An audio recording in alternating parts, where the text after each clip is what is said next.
Hey folks, welcome back to another episode of the Ecommerce Playbook Podcast. I'm your host, Richard Gaffin, Director of Digital Product Strategy here at Common Thread Collective, and I'm joined yet again by Mr. Taylor Holiday, our CEO here at Common Thread. Taylor, what's going on, man? Not much. Just Monday morning, recording. Off we go. That's right, another week. Okay, yeah, so what we wanted to jump in today is like the last couple of episodes, we've been talking through our spend and AMER forecasting model. Of course, again, just to remind everybody, we're giving those away for free to select 8 and 9 figure brands who are interested in getting a little taste of what our system can do for you. And what we wanted to talk about today is kind of the tie-in from the build of the forecast to the next few layers down. So not only is there, of course, the assessing what the metrics that you're trying to hit over the course of the year are going to be. As we talked about last time, building a model is less about prediction and more about creating a plan of action. So what we're talking about today is those set of actions, particularly tying in forecasting to the next level, which is, of course, building out the marketing calendar and understanding what moments need to be created in order to build the result that you want. And then how that all comes together, which generally speaking is through building creative. So we're going to talk about how that all ties together. And then at the end of this podcast, we're going to have a little chat. I'll have a little conversation with our partner, Yash at Saral, to talk a little bit about how we actually develop UGC, getting to the point where you know what creative you want to build. Here's how you actually build it. But let's talk about the steps in between, Taylor. So talk to us a little bit about the steps that occur immediately after building out these models and beginning to execute on a plan. This episode of the e-commerce playbook is brought to you by Saral. Rising CAC and meta dependence is killing your brand. You're paying more every quarter for the same results, and every algorithm change feels like a punch to the gut. While everyone's fighting over the same expensive ad space, smart brands are building something they actually own: communities of influencers who create consistent content for them. If you're thinking influencer marketing doesn't work for us, the issue might be your approach. You're playing influencer roulette, sending products to random influencers and hoping they post. What works is building a predictable influence system. That's what Saral helps over 250 brands like Obvi, SolarWave, and REM Beauty do. They give you the strategic support to build this model that actually drives results. Head to getsaral.com/demo to see how this works for your brand. So we need to start with understanding what a model is. A model is an extrapolation of the past into the future. And it's important to understand the inputs. So as we think about this, when we run a model and it gives us an output, there's two things that are usually happening here. One is that we have some relationship to the output, meaning we like it or we dislike it in some way. It is or is not going to produce the business outcome that we desire. Well, so let's set that over here and talk about how we're going to evaluate that. And then two is we need to gut check the inputs as it relates to the qualitative portion that drives the underlying model. So in other words, if I'm modeling September, so we're sitting here in end of August and I'm looking out into September, and the model is giving me because our models are seasonally weighted, a big piece of this is going to be what has happened in Septembers in the past. And the question I must first answer is hold up last September's marketing calendar to this year's September marketing calendar and have do some thought work around the distinctions or similarities between those things that might lead to over or under consideration by the model.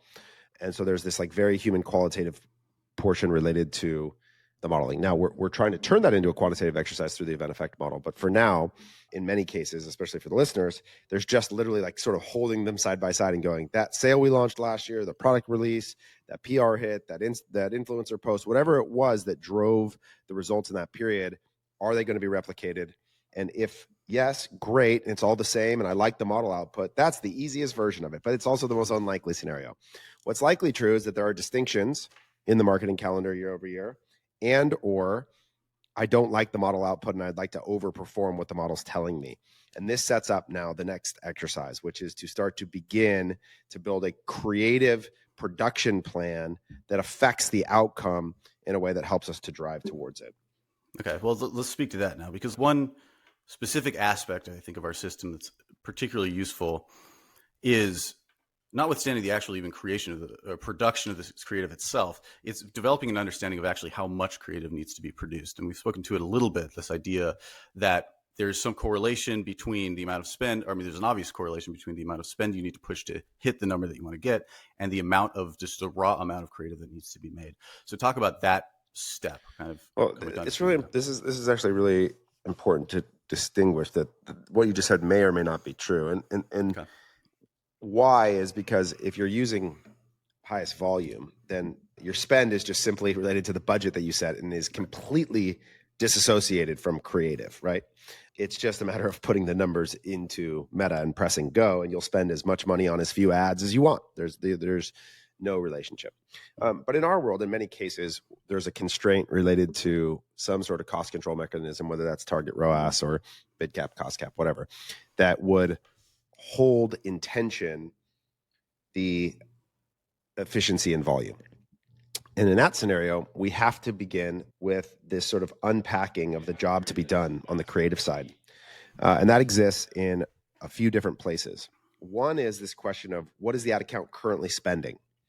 So today's August 25th, and I have some amount of ads live in the ad account with some amount of predictability. And in our system, we actually have tooling that we call our tracker sheets that predicts out the future spend of every campaign that's currently running. And that sort of forms for you a baseline foundation. Assuming these are evergreen campaigns and aren't related to promotion, I can isolate, okay, what campaigns are coming with me is this phrase we use, coming with me into September. That's going to give me a baseline foundation of spend with some measure of predictability. I can look back and say, oh, this campaign has been regularly spending $800 a day for 27 straight days. With some level of confidence, I can predict out that future spend. And that's going to give you sort of this base that you're beginning the month with.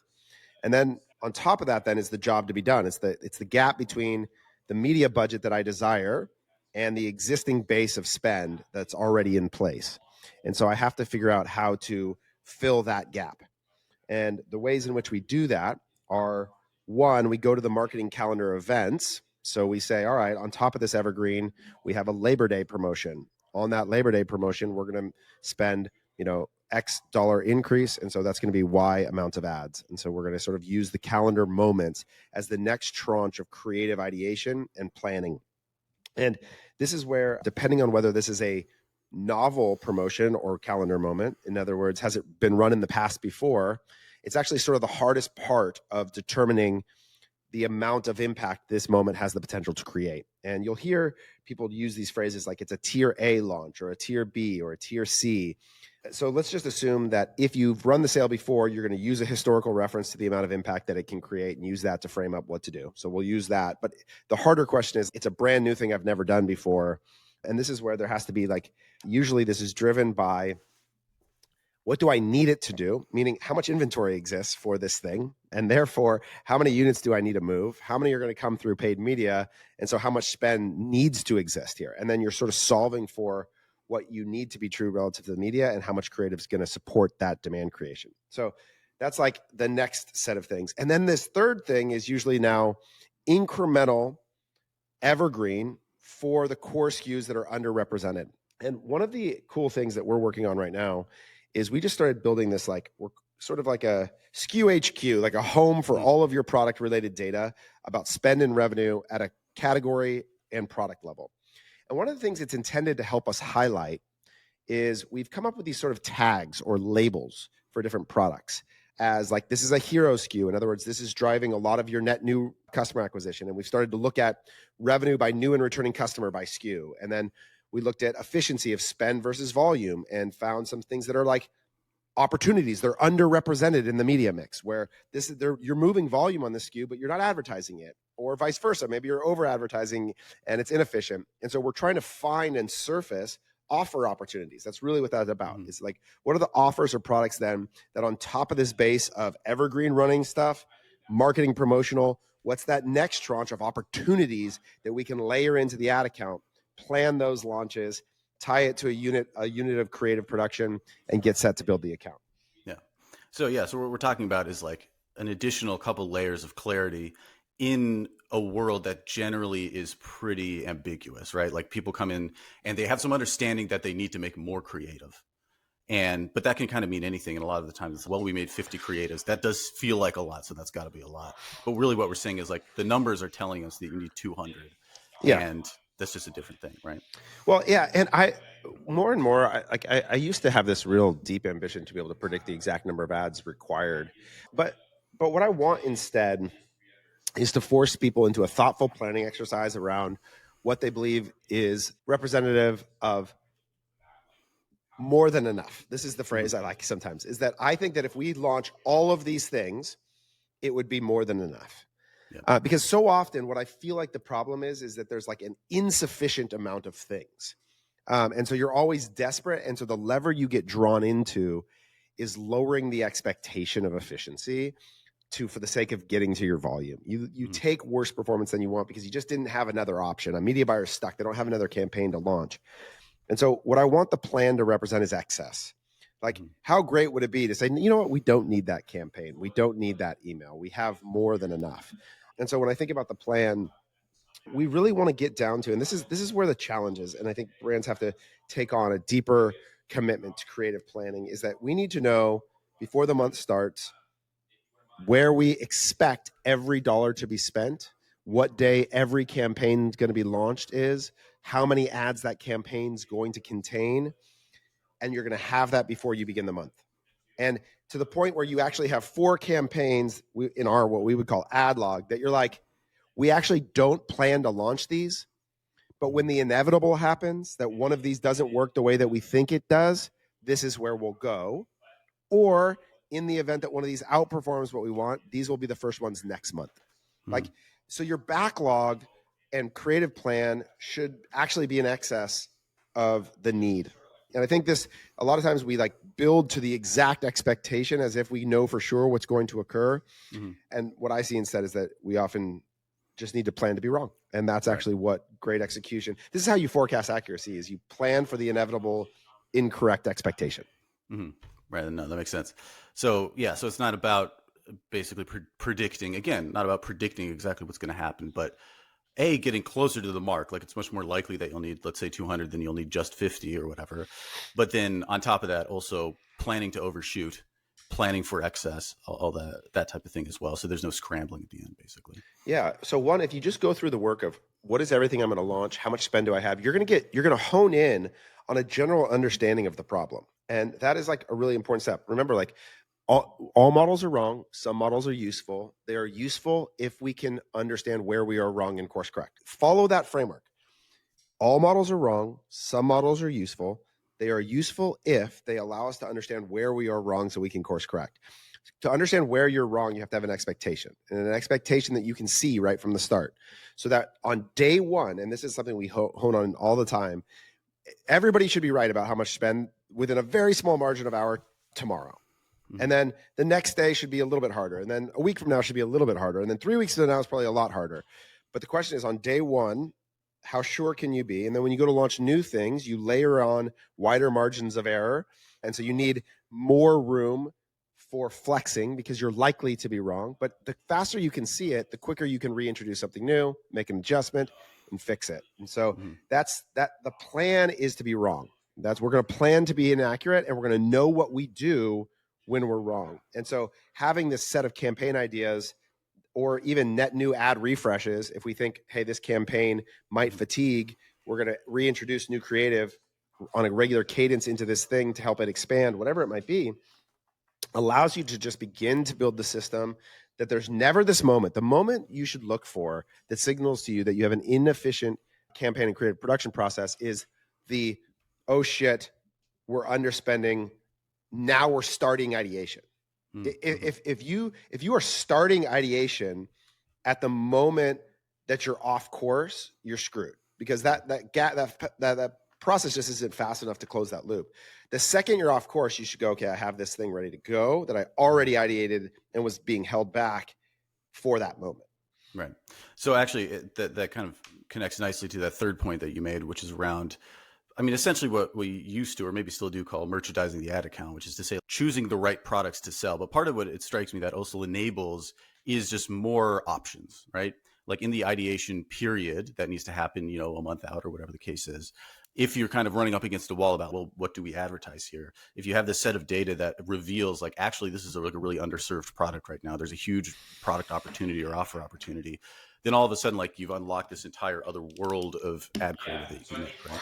Yeah. And this is where, like, to me, one of the missing jobs, like we have this obsession with the idea of a creative strategist as this sort of like unicorn person that understands like inventory, demand planning, ad account structure, strategy, human psychology, behavioral psychology. And it just, instead, what I think is really helpful, and we think about this as like part of the growth strategy, creative strategy distinction in our world, is that to me, there's somebody who needs to own the product and offer universe that really understand, that does take responsibility for merchandising. And I think this is a digital merchandiser is sort of like a theoretical idea of somebody who looks at our products, they look at the sales velocity across these SKUs, they understand the margin of them, they understand our inventory position, and they surface like, this is what we need to sell. And if I told you what we needed to sell, then a creative strategist could think about to who and why and with what angle. But that process of really like having a clarity of the what to focus on, given the state of our business from a product universe standpoint, I think is a really important role. And it can be done with data. I think this is where, again, the SKU HQ or this sort of product universe thing that we're pushing hard on to try and help brands surface is this. It's like, where is the money currently being spent? How does that overlap with our current inventory position and our margin and our opportunity? What products are showing velocity organically and maybe that we're missing? And how could we kind of support and tie in to what is true? And the broader your SKU mix gets, the more important this kind of data is, because it's impossible to see all the underlying inputs yourself. And if you're just trying to surface it by asking questions, you'll never get to all the questions correctly, because something needs to highlight the unknown unknowns. Right. So talk a little bit more then about the distinction between the creative strategy role and, let's say, the growth strategy role, or who is the person responsible then for, or maybe sketch out the job description of the person responsible for the actual merchandising piece. And then where does the sort of creative strategist step in, I guess? Yeah. So in this world, in our universe, we think of it as the growth strategist is sort of responsible for defining, they're going to interact with the data team around the models to set the budgets, to set the efficiency targets, to define the expectation of the financial goal. And then to surface, again, this offer idea. What are the things we should be selling and why? And we're trying to help them with that, because I actually think they're actually under-resourced for that problem. This is where this product thing comes in, is that right now they think primarily about media mix, channel level distribution, and marketing measurement. And we need them to focus a little bit deeper onto the product side. So for us, we're thinking about it as the growth strategist surfacing to a creative strategist who can then think about, okay, in light of this reality, at this level of efficiency, what then should I say and how? And they really need to own, like, the two like resources that I think each of them need to own is that, like, the asset library is owned by the creative strategist. Mm-hmm. What are all the images, videos, messages, headlines that we have to work with? That's my tool set. The growth strategist is owning like sort of the product universe. Like, what are, and so if you think about the overlap between those things of the product universe and the asset universe, like somewhere in there is the ad, right? And so I think those two things coming together are a good sort of marrying of the roles in a way that allow people to think about the distinction and responsibilities. Yeah. And it seems to some level, it's like the growth strategist is responsible for the quantitative elements and the creative strategist is responsible for the qualitative.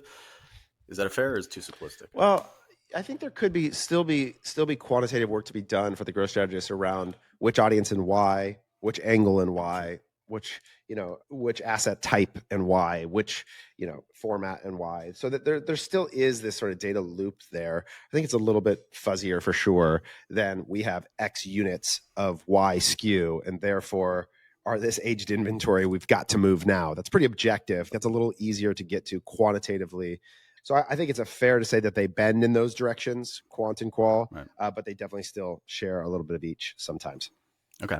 So let's kind of speak to then sort of the next level of this. So determining the offer, determining the number of ads that need to be made, determining which products to sell, all that sort of thing.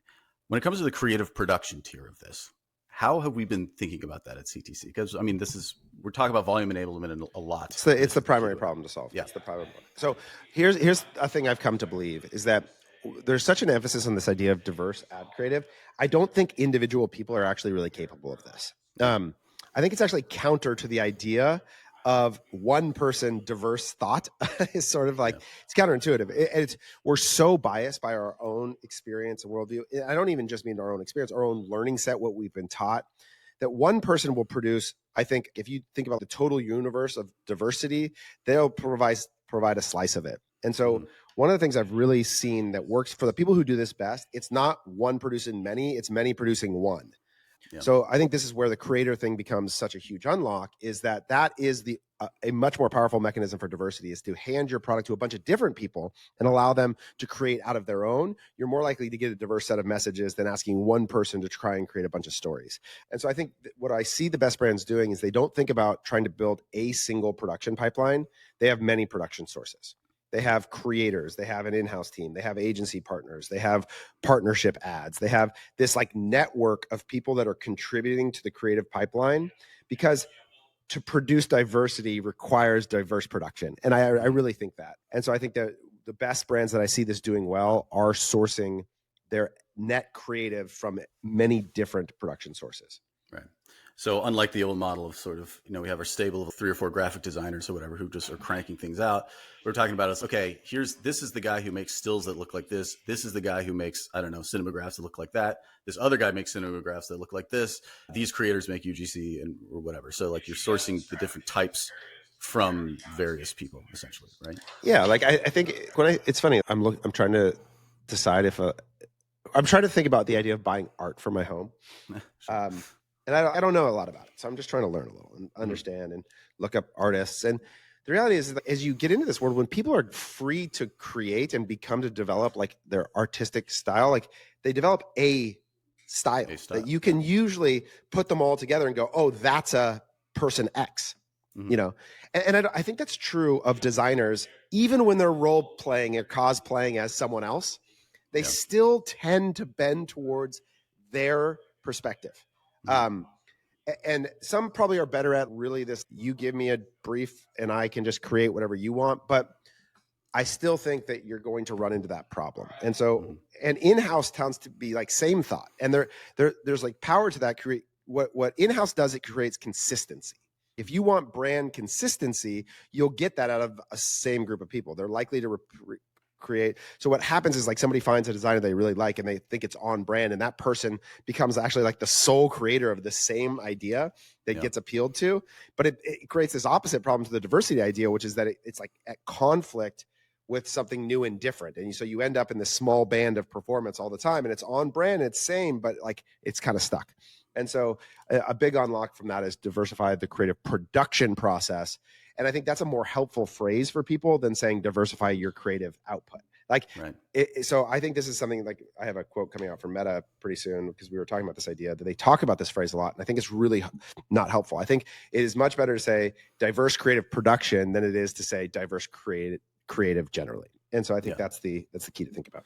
So as part of what's misleading about that, the idea that yes, the algorithm is looking for diversity, but it just creates this expectation that we should get our like one guy to make a bunch of different stuff.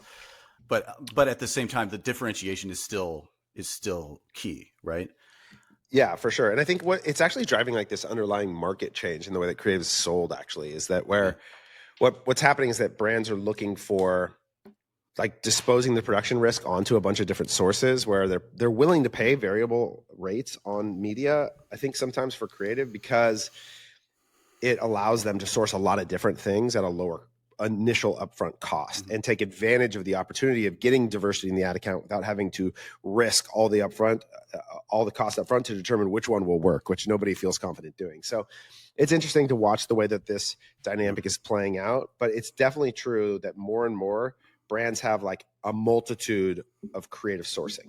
Right. That makes sense. And then one other question to draft off what you were saying a little earlier is brand consistency a liability now? Yeah, that's an interesting question. I think the question is, can you create a through thread that can persist even amidst a diverse content library? And that's a really, I've been thinking about this with CTC. Yeah, for sure. Like we have the DTC hotline, you have the Ecommerce Playbook podcast, you have Bridges, you have Statless. And the question is, if you put them all up on a wall, is there any commonality? Like, is there anything that someone would look at and go, oh, that's all CTC? And that's a really hard design challenge, right? Like to grab a bunch of diverse things produced by different people at different times and go, ooh, I can see the common thread, to borrow the pun, right? But yeah, I just lost you. Oh, sorry. Yeah, I think that's the grandest ambition, is to be able to, a diverse set of things, find some through thread that people could point to. Because otherwise, it's what is it? What are you at that point? That's fascinating. Have you seen any examples, like glimmers of people doing it right? So I think about something like Liquid Death as a client that we've worked with, where the commonality is their almost unseriousness. Or the ridiculousness. So the category is like constantly maximum ridiculousness, but that manifests into all sorts of different things presented by lots of different people. And so I think about that as the banner at which you're trying to have someone see an ad without a logo and be able to tell you who it might be, you know? And I think that's kind of the idea, where it's just there's some unifying principle that everything pulls on, but it shows up visually very different all the time. Yeah. Interesting. Okay, let's jump really quick then. Get your 2 cents on the role of creator content in this. Yeah, sorry. If you want to finish the question. No, go ahead.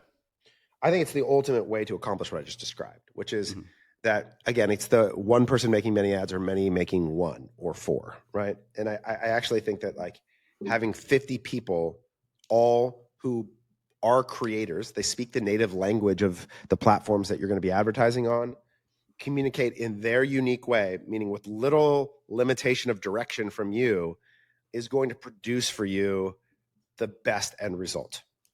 And so I think that gives you an opportunity to, by definition, create diversity. Now, part of that's like the who you source and how they relate to the general idea of difference, whether that's age, gender, ethnicity. There's a bunch of vectors there that you could go off of as you think about audiences. But I also think it's about creative style. How many of them, like, are they all, is half of it get ready with me content, and then some of it's, more like fast edit, cool content, concept, narrative structure, funny. Like, these are all different ways of thinking about diversity. But the creator thing feels like why it's so hot right now is because it's the most obvious path to the thing that everyone's driving towards, which is this idea of diverse creative, is to have a lot of different people make your stuff. Right. Yeah. It's like the perfect way to access a bunch of different voices. Like the person who does get ready videos really well, but they love your product or whatever. And this is the person who, I don't know, does X type of TikTok thing and does it really well as well. So, but I think that makes for a perfect segue into my segment with our friend Yash, a partner at Sorrel. Is an influencer sourcing platform. So particularly if you're having issues finding the sort of diverse set of creators that you need to make this, he's the guy to talk to. So we're going to cut to that now. Before we do, I just want to say again, spend an AMER models. That is the first kind of layer in creating what we're describing here, which is a chain reaction of clarity. Once you get this spend an AMER model thing down, all of a sudden, all of these other pieces fall into place as well.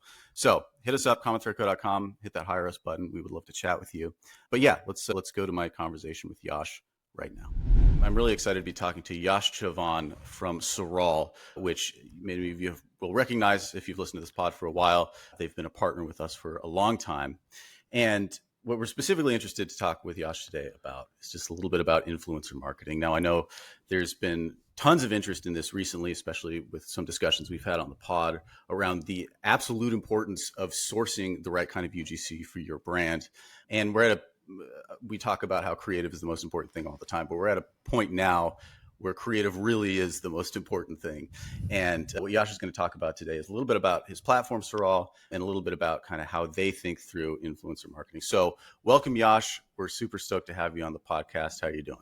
I am such a fan of the podcast, and I'm glad that I'm on here for this mini segment with you, Richard. So yeah, I'm excited to dive in.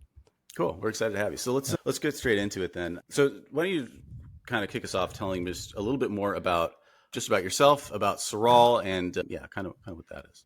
Yeah, I can give a quick intro. So hi, I'm Yash. I'm the founder CEO at Sorrel. Long story short, what we do is we basically help e-commerce brands turn influencer marketing from oftentimes it feels like a gamble, right? Like you're trying some things and it doesn't work, and maybe you try UGC and you pay some influencer, but it doesn't really click a lot. So we help brands turn it from that gamble or feeling like they're playing roulette to building like this predictable form of influencer marketing that actually does drive incremental sales for your brand. That's what we do, long story short. And then we've got brands like Obvi, Groons, Solawave on the platform that are doing really, really well, having communities with thousands of creators promoting them, doing these like engineering almost like a halo effect around the brand. So yeah, that's what we do. That's awesome. Okay, so you mentioned some specific brands that use Sorrel. So talk to me a little bit about how the brands are using Sorrel right now. How does it fit into their overall marketing stack?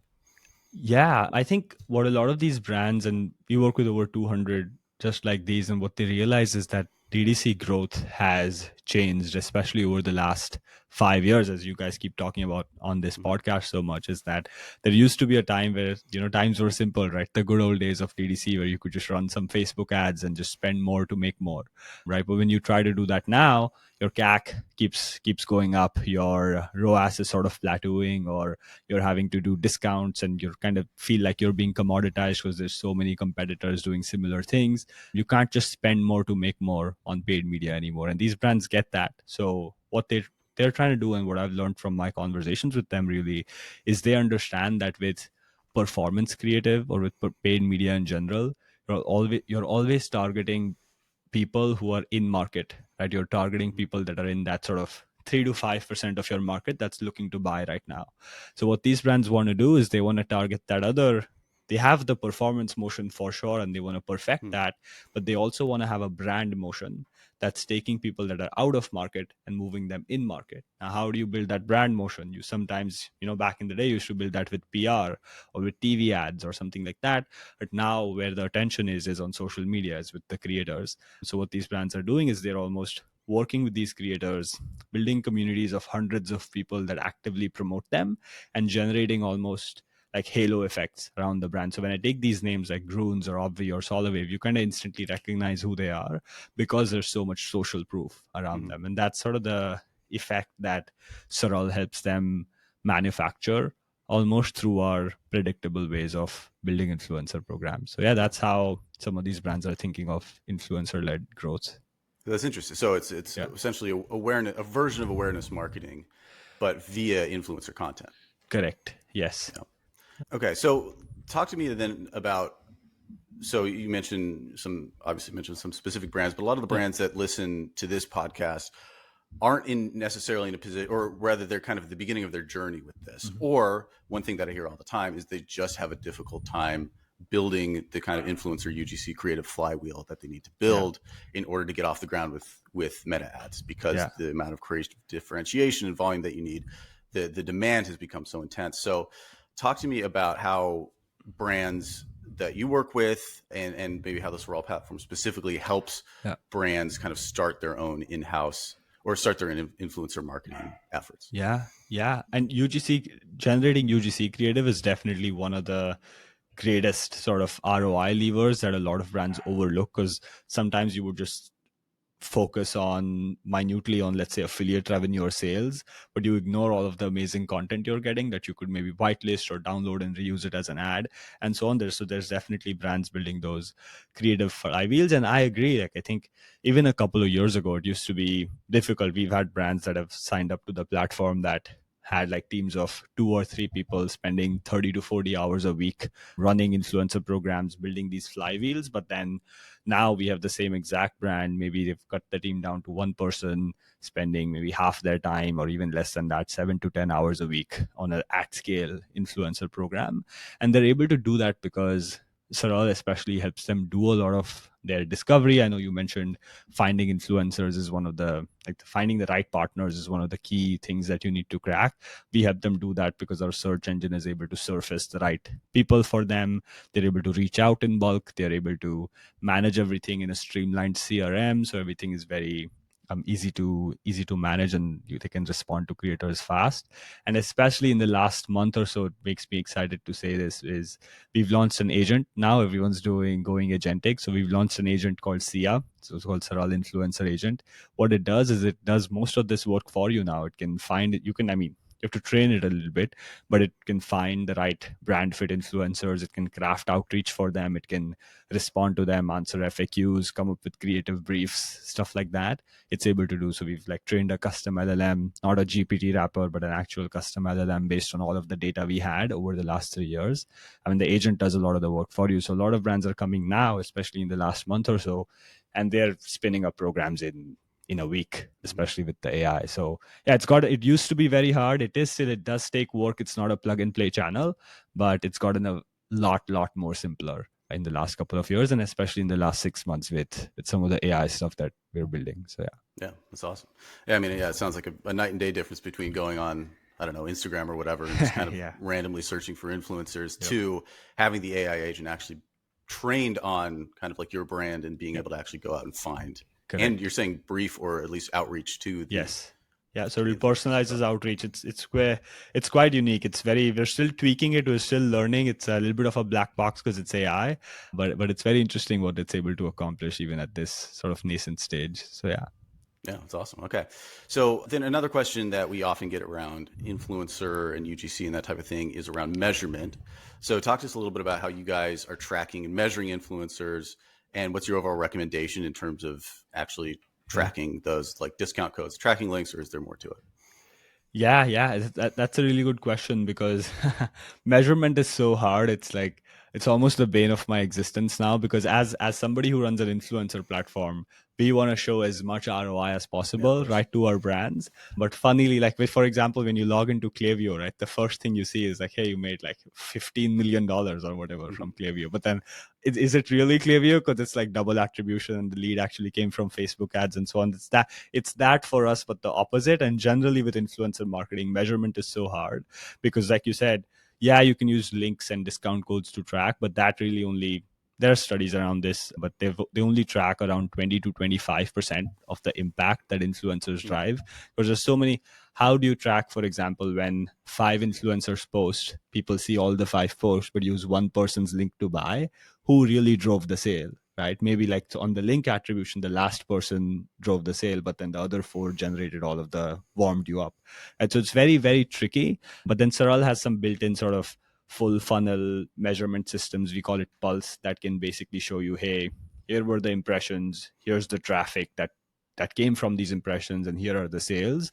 And then we can basically show you the correlation between impressions and sales. So there's some correlation reports that we build, but it's still hard. So we make it a little bit easy, but influencers in general, brands are tracking using other ways. So you can track, let's say, if the direct traffic to your website increases 6 months after you build an influencer program, because the brand name is so much in the sort of the zeitgeist that people just go to like groons.com and then buy the product, for instance, right? So there's no way to track that. There's no way to say, but then, you can correlate. So that's one way to track. Another way is branded search. Branded search is good. So let's say you're running Google ads and your branded search volume goes up suddenly.